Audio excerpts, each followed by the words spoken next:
Hi నమస్తే. నేను మీ Shyam Sundar, life coach, మానవ మధ్య నుండి మాట్లాడుతున్నాను. ఈరోజు మనం చర్చించబోయే టాపిక్, నేను మీకు చెప్పబోయేది మనకు తెలిసిన మనిషి. ఈ మనకు తెలిసిన మనిషి అనేది వాస్తవానికి మనకు పరిచయం ఉన్న వాళ్ళ గురించి అని మనం ఒక అభిప్రాయంలో ఉండడం జరుగుతుంటుంది. కానీ వాస్తవానికి ఏంటంటే, మనకు పరిచయం ఉన్న వాళ్ళల్లో, మనకు తెలిసిన వాళ్ళల్లో వాళ్ళ గురించి మనకేం తెలుసు అనేది తెలుసుకోవాల్సిన అవసరం చాలా ఉంది. అది తెలుసుకోవాల్సిన అవసరం ఎందుకు అని అంటే, ఈ రోజున సమాజంలో మనకి ఏదైతే ఇబ్బందులు ఎదురవుతున్నాయో, చాలామందికి చాలా రకాలుగా ఇబ్బందులు ఎదురవుతుంటాయి. ఇబ్బందులు అంటే ఏంటి? కొన్ని సందర్భాల్లో మనం అంత నమ్మకంగా ఉన్న వ్యక్తి, నమ్మకమైన సంస్థ, లేదా చాలా గౌరవంగా ఉన్న వ్యక్తి అని కొందరు సంబంధించి అభిప్రాయంలో ఉన్నప్పుడు, అతను మనను మిస్యూజ్ చేసినప్పుడు, మిస్లీడ్ చేసినప్పుడు, మోసం చేసినప్పుడు, లేదా మిస్బిహేవ్ చేసినప్పుడు మనం ఒక్కసారిగా హర్ట్ అవుతాం. ఏంటి ఈ రకంగా ఎట్లా జరిగింది అని. ఇంకొన్ని సందర్భాల్లో ఎంతో నమ్మకమైన మన పిల్లల గురించి సడన్గా ఏదైనా విషయాలు తెలిసినప్పుడు, లేదా వాళ్ళు అప్రయోజకులు అవుతున్నప్పుడు ఎంతో డిప్రెషన్కి లోన్ కావడం జరుగుతుంది. ఇట్లా చెప్పుకుంటూ పోతే చాలా ఉన్నాయి. మనం కొన్ని సినిమాలలో చూడడం జరిగింది. అపరిచితుడు సినిమా అని ఉన్నాయి. దాంట్లో అతనిలో 3 కోణాలను చూపించారు. బట్ ఆ 3 కోణాలని అతనికి ఒక కోణంలో చూసిన వాళ్ళకి ఇంకో కోణం గురించి తెలియదు. ఎందుకంటే వాళ్ళు అదే కోణంలో ఆయన చూడడం జరిగింది కాబట్టి. సిన్సియర్గా, రొమాంటిక్గా, ఒక ధర్మ సంరక్షకునిగా 3 రకాలుగా ఉంటారు. ఇంకా చెప్పాలంటే, బొమ్మరిల్లు సినిమాలో ప్రకాష్ రాజు వాళ్ళ కొడుకును క్లాస్ తీసుకుంటున్నప్పుడు వాళ్ళ మదర్ జయసుధ వచ్చేసి, నీకేం తెలుసు మన వాడి గురించి? ఆయన సిన్సియర్ అనుకుంటున్నావు, వాడు బయట గోడలు దూకుతాడు, మందు తాగుతాడు, బూతులు తిడతాడు, నీకేం తెలుసు అని చెప్పి చెప్తుంటాడు. అంటే ఆయనే ఒకసారిగా షాక్ గురవుతాడు. ఎందుకంటే ఆయనకు తెలిసిన కొడుకు వేరే, ఇప్పుడు తెలుస్తున్న విషయం వేరు. ఇంకా చెప్పాలంటే, ఒక తెలుగు సినిమా చూడడం జరిగింది, బంగారు తల్లి అనుకుంటా, ఐ థింక్. దాంట్లో చాలా ప్రేమాప్యాయతలతో కూడిన ఒక తండ్రి, ఆదర్శప్రాయమైన ఒక తండ్రి కూతుళ్ళ స్టోరీ.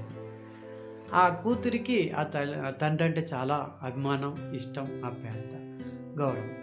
అట్లాగే ఆ తండ్రికి కూడా ఆ కూతురే ప్రాణం.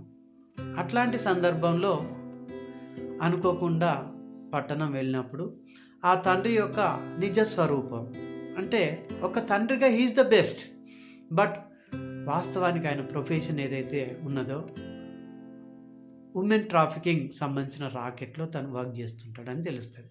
తెలిసినప్పుడు అమ్మాయి కంపించిపోతుంది. సో అమ్మాయికి తెలిసిందని చెప్పి ఆయనకు తెలిసిన తర్వాత అతను సూసైడ్ చేసుకోవడం జరుగుతుంది. ఇది అట్లా స్టోరీ. అంటే ఇక్కడ నేను చెప్పేది ఏంటంటే, మనతో ఉన్న వ్యక్తుల గురించి మనకు పూర్తిగా తెలుసు అని అనుకోవడం తప్పు. మనం ఒక అభిప్రాయం రావడం అనేది రెండవది.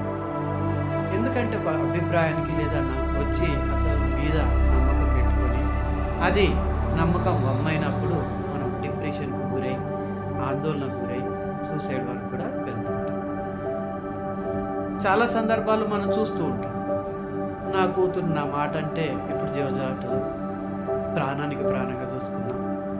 అట్లాంటి కూతురు నా ఎవడో వెదవుతో చెప్ప పెట్టకుండా లవ్ మ్యారేజ్ చేసుకున్నంత పెద్ద నిర్ణయం తీసుకున్నది, నాతో చర్చించలేదని చెప్పి పేరెంట్స్ చాలా హర్ట్ అయ్యి కొన్ని అవివేకమైన చర్యలు కూడా పాల్పడుతుంటారు. వాళ్ళల్లో ఉన్న ఇంకో మనిషి బయటకు వస్తుంటారు.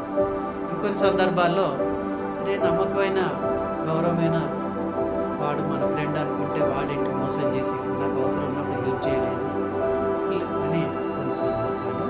ఇంకొన్ని సందర్భాల్లో నా లైఫ్ పార్ట్నర్ ఇన్ని సంవత్సరాల నుండి నేను చాలా ప్రేమాప్యాయతలతో ఉన్నా, మరి అనుకోకుండా ఇట్లాంటి విషయం బయటకు వచ్చింది ఏంటని ఇంకొన్ని సందర్భాల్లో ఆ లైఫ్ పార్ట్నర్ భార్య లేదా భర్త హర్ట్ కావడం, చాలా ఇబ్బంది పడుతుంది. ఇవన్నీ కూడా డిప్రెషన్కు దారి తీస్తాయి.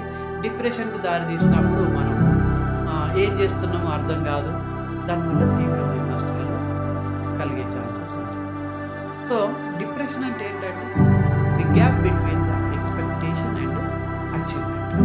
మనం ఏదైతే అనుకున్నామో అది జరగకుండా ఏదైతే జరిగిందో, మనం అనుకున్న దానికి జరిగిన దానికి ఎంతైతే భేదం ఉందో ఆ భేదం ఎక్కువ ఉంటే డిప్రెషన్ ఎక్కువ.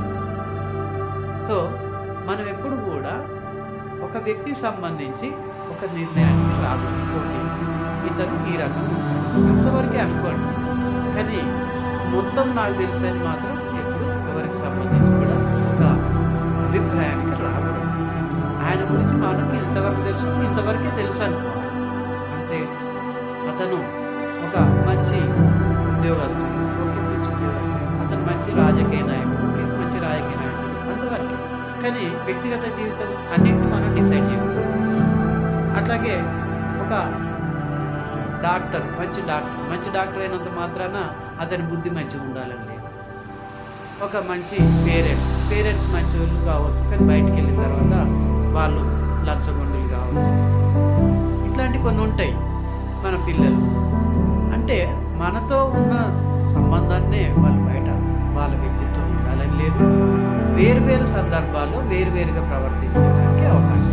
సందర్భాలు అనేది మనుషులను, ఆలోచనలను, ప్రవర్తనని, నిర్ణయాలను ప్రభావితం చేస్తుంది. కాబట్టి మనం ఊరికే తొందరగా ఒక నిర్ణయానికి వచ్చి, అలా నిర్ణయం ఒక నమ్మకానికి వచ్చి, ఒక అభిప్రాయానికి వచ్చి, అభిప్రాయం తప్పని మనం డిప్రెషన్లో. కాబట్టి వీటికి సంబంధించి మనం చాలా వివరంగా నెక్స్ట్ వీడియోలలో చర్చించుకుందాం. కాబట్టి దీంట్లో చెప్పదలుచుకున్నానంటే మీరెవరు కూడా మీకు తెలిసిన మనిషిని మీకు తెలిసినంత వరకే అనుకోండి, అంతేగాని ఇంకా ఎక్కువ వాళ్ళ గురించి మనం అంతా తెలుసు అనుకోవడం లేదా ఊహించడం చేసుకోవద్దు. సో ఒక మంచి టాపిక్స్తో ముందు మనం ఇంట్రెస్టింగ్ టాపిక్స్తో, జెన్యూన్ టాపిక్స్తో వాస్తవానికి దగ్గరగా మనం మాట్లాడుకుందాం. Thank you very much. Thank you.